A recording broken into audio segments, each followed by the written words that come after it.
Hello, welcome to News Now on TV360. I am Fidelia Aguncha. Tragedy was averted in Maiduguri after 4 suicide bombers were killed in a failed attempt to attack the Borno state capital. The incident was confirmed by the Northeast Coordinator of the National Emergency Management Agency, NEMA, Bashir Garga, who also noted that there was no civilian casualty. Garga also advised residents to be vigilant, warning that there could be a high infiltration of suicide bombers in the city. This latest attack comes days after 27 people were killed when suicide bombers attacked a mosque in Mubi, Adamawa State. It also comes just over a week after the Nigerian military pushed back some insurgents who attempted to infiltrate Maiduguri. The Nigerian military says its troops have arrested 1,846 persons within 1 year time frame. Acting military spokesperson Brigadier General John Ajim disclosed this while briefing reporters on the achievement of the military's Operation Delta Safe in the region. He also revealed that the military recovered over 1,000 arms and more than 20,000 ammunition from different suspects. The Nigerian army has been training its troops on new techniques to handle security issues in the country.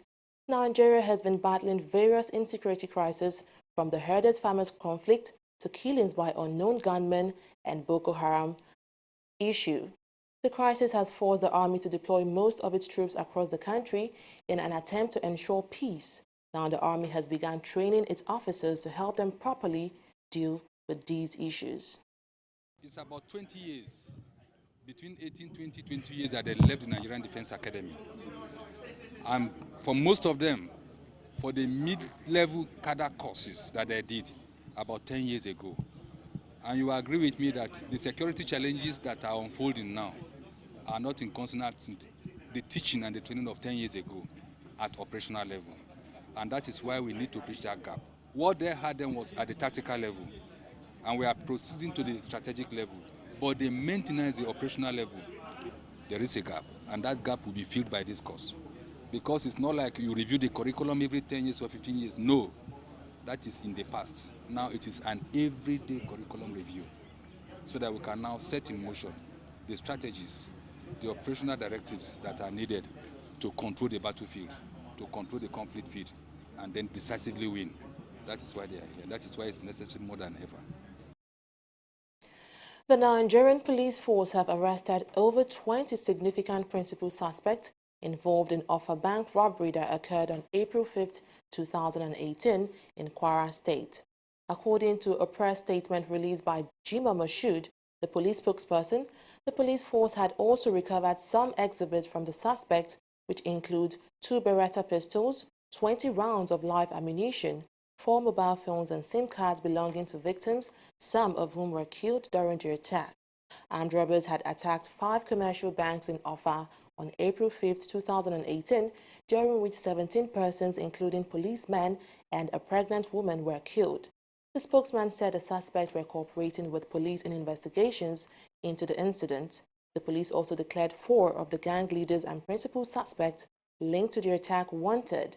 Jima noted that the photographs of the wanted persons have been released for assistance from spirited individuals for information that can lead to their arrest, while they have been placed on Interpol watch lists and red alerts.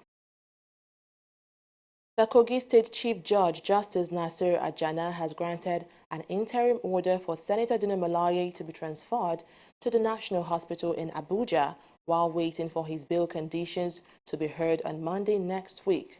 The Chief Judge gave the order at the High Court in Lokoja on Friday when counsel to Melaye Mike Ozokome filed processes for motion seeking bail for the senator who is standing trial for conspiracy and gun running among other charges brought against him. In the interim order, according to the Chief Judge, is to enable the senator receive medical attention following the lack of facilities at the police clinic in Lokoja where he is being remanded. 165 migrants have returned to the country after failed attempts to cross over to Europe from Libya.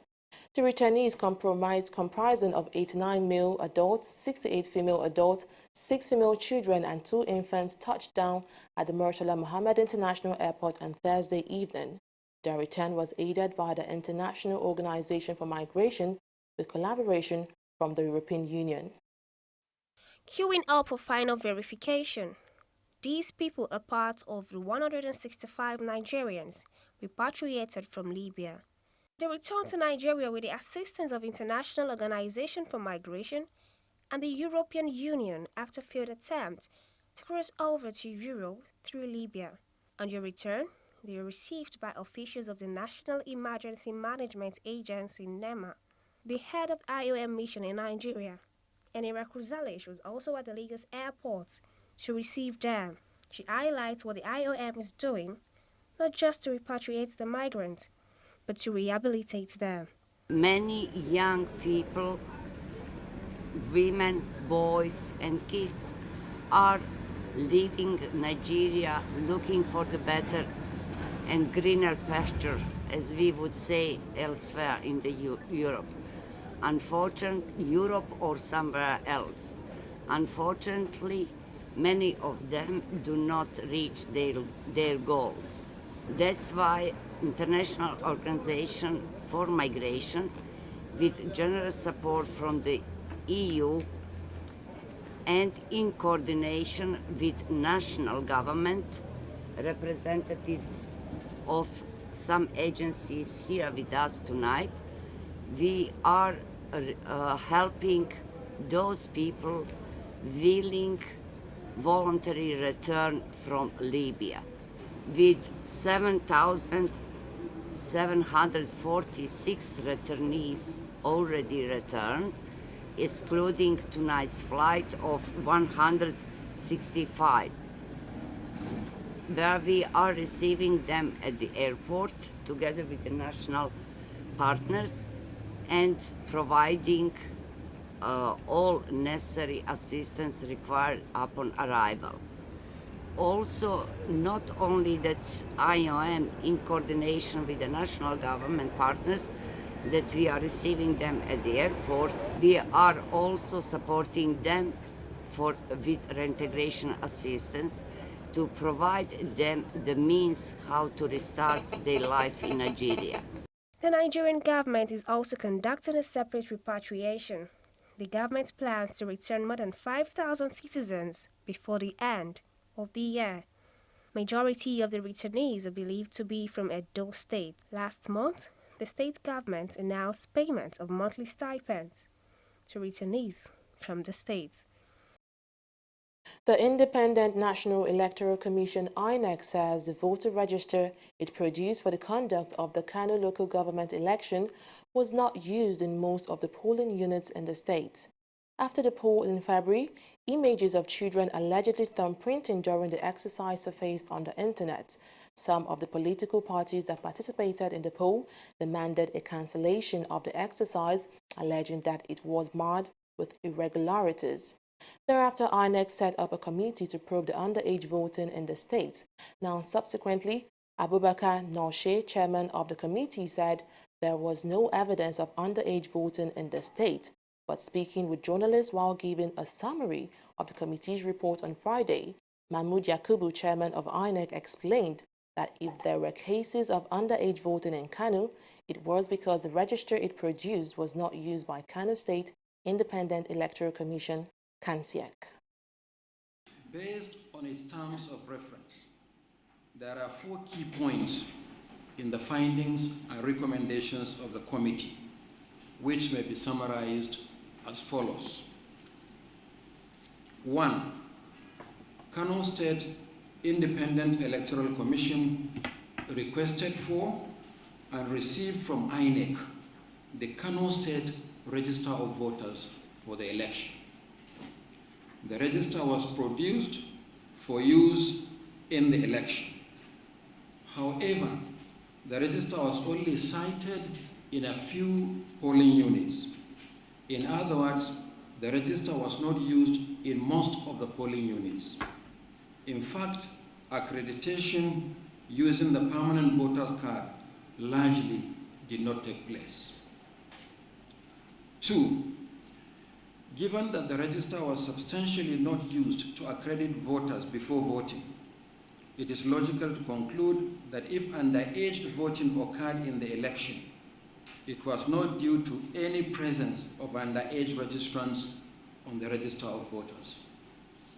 However, after examining some images in circulation, the committee found that they have been available, the pictures, long before the Kano local government elections. The few images and video clips from Kano show no accreditation of voters or any relationship with the INEC voter register. Number 3, there is need and ample room for collaboration between INEC and all stakeholders to continue to update and improve the National Register of Voters to eliminate all ineligible registrants from it, including dead persons, aliens, and underage registrants. And 4, INEC should work with the state independent electoral commissions to ensure continuous improvements in the quality of all elections conducted in Nigeria. The House of Representatives has assured that the 2018 appropriation bill will be passed next week. Abdul Razak Namdez, spokesperson of the House, announced this while briefing National Assembly correspondents on Thursday. He said the budget would be laid before the lawmakers on Tuesday and passed within the same week. Both chambers of the National Assembly had promised to pass the 8.6 trillion naira record budget on April 24, but failed to do so. Prior to the promise, there had been complaints from the lawmakers that the government ministries, agencies, and departments were frustrating their efforts to pass the budget in time.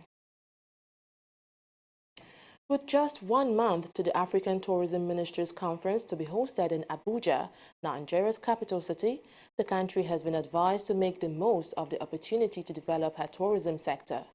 The Program Officer, United Nations World Tourism Organization's Commission for Africa, Lydia Kum, stated this on the occasion of her visits to Nigeria's Minister for Information and Culture, Lai Mohammed, in Abuja.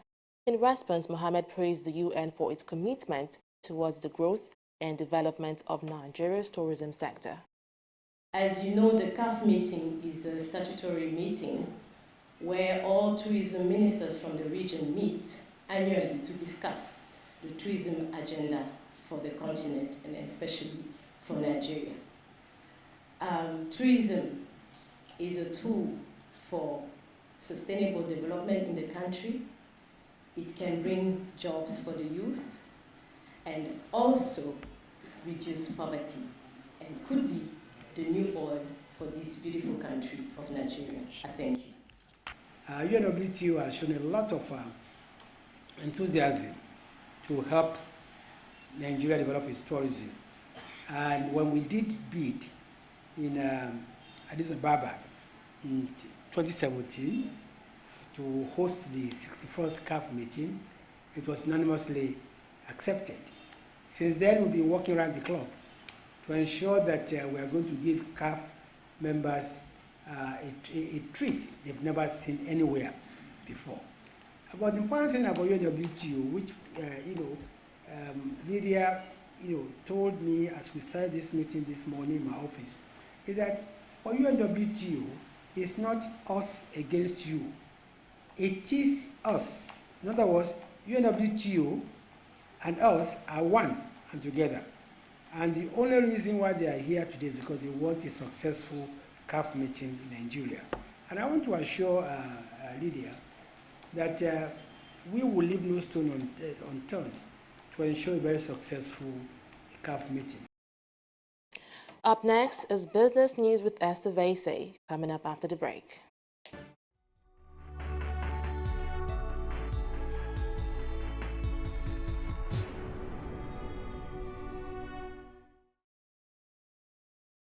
Corruption not in my country.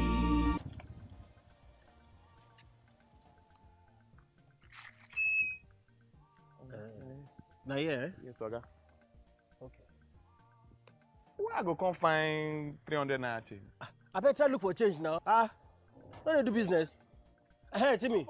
Ade, bro. I be. I beg, give me 200 naira. Make I take sort out this guy. Let's see no get change. Take it, give us. I said 200. Give her 100 naira. Yeah. Okay, I agreed to pay 200. How much you think they carry people from that place we carry on the chair? Okay. No, they touch me. Now 100 naira. Uh-huh. He agreed to pay. Because that was what you said was the fair. Why you not go pay you? Why you they extort your customer? You see this corruption, what would they hear for news? They see for people everywhere. Now be this so. This is corruption, not in our country. Corruption not in my country. Stop corruption now.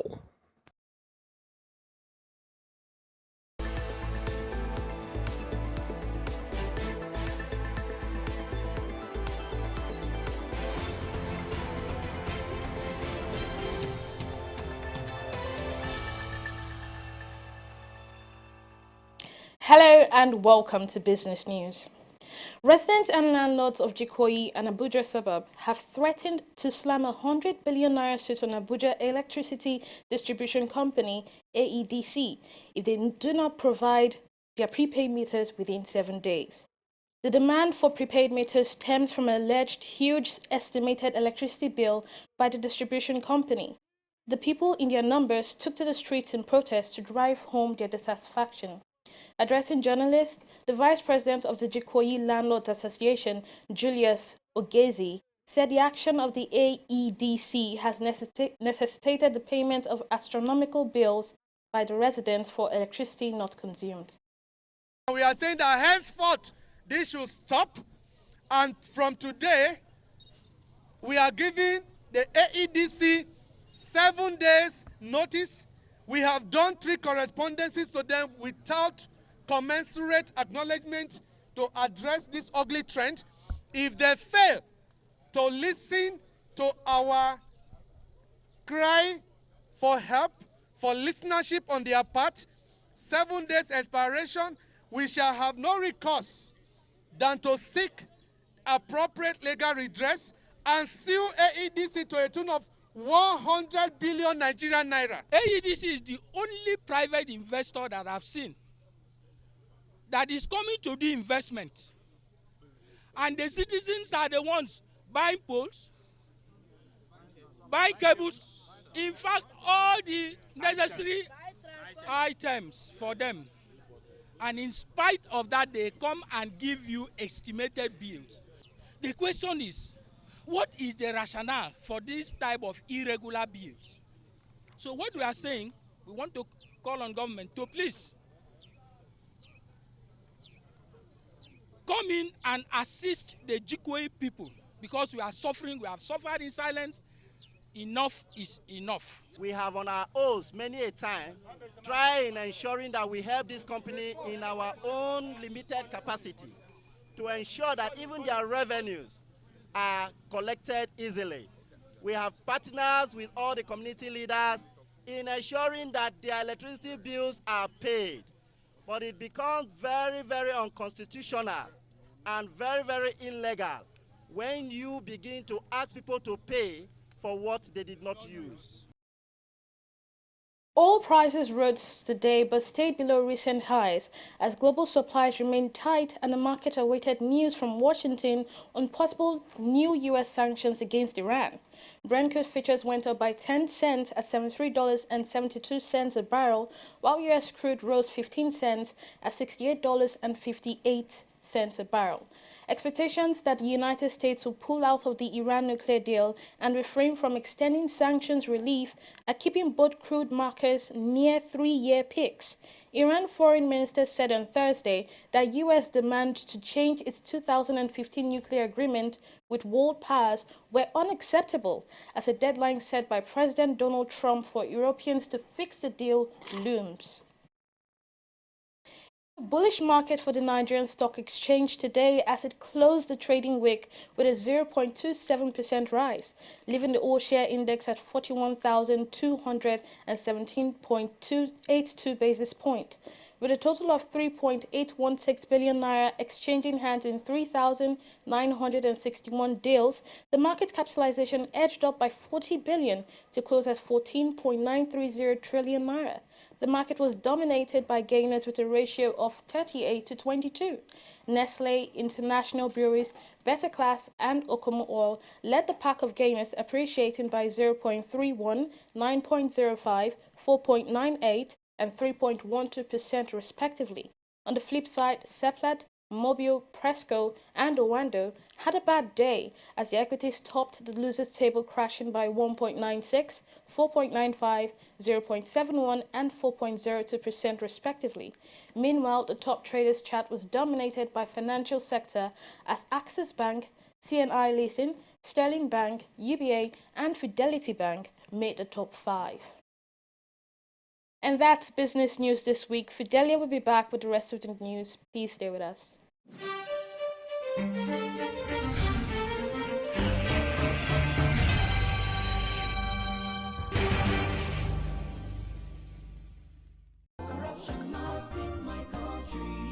Good afternoon, sir. Good afternoon, madam. My name is Alero. I am not sick. I just need you to help put your stamp on this medical report. I want to tender it at my office as a sick leave. I'll pay 10,000 naira. Ma'am, that is impersonation. I'm not a doctor. Oga, be like say this English no go pay. I go increase the money to 20,000 naira. I beg. You know, if I give you that 20,000, as you wide so, you know, if it still help your condition more. So, you know, say you spread well. As I spread like virus, I mean. You talk. Come out! If person come your hospital, talk say make you give am fake medical report, make you go take collect sick leave. Talk and say no, na corruption, not in my country. Corruption not in my country. Stop corruption now. Welcome back. More than 10 people have died from wounds sustained during Tuesday's attack on a church in Central African Republic, the Red Cross said on Friday, bringing the total to 26. Unidentified gunmen attacked a Catholic church in the capital, Bangui, with grenades and guns during morning mass, initially killing at least 15 and critically wounding scores of others. The attack adds to a list of recent deadly clashes in Central African Republic, where state control is breaking down and interfaith violence that has long blighted the country threatens to flare again. The Red Cross has also warned that the number of dead may rise further. 4 miners have died after an earthquake caused a cave-in at a South African gold mine.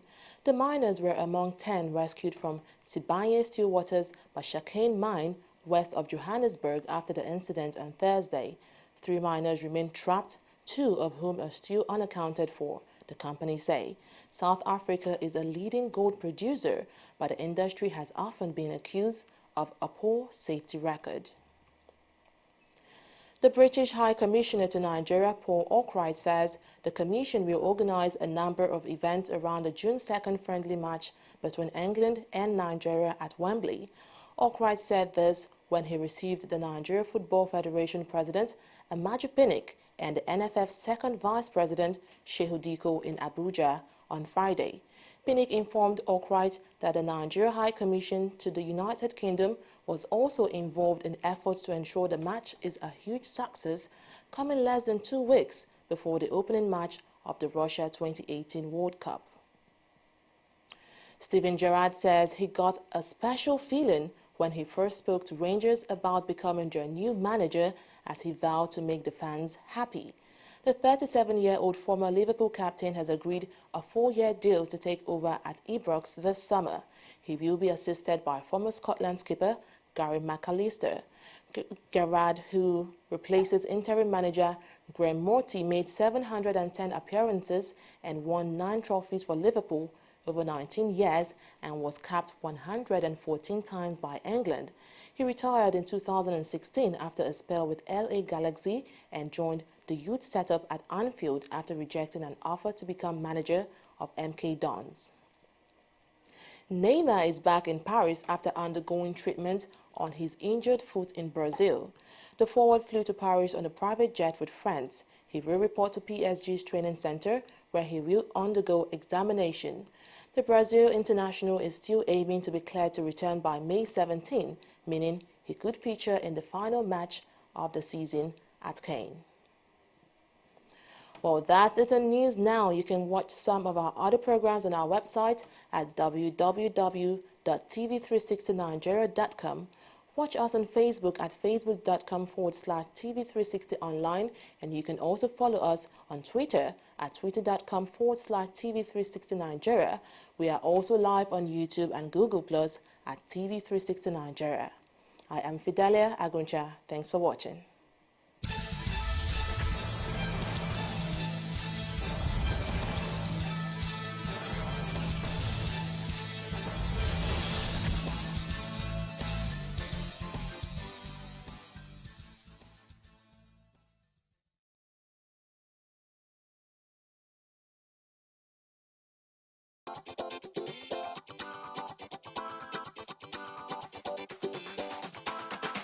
$100,000 people to get only 10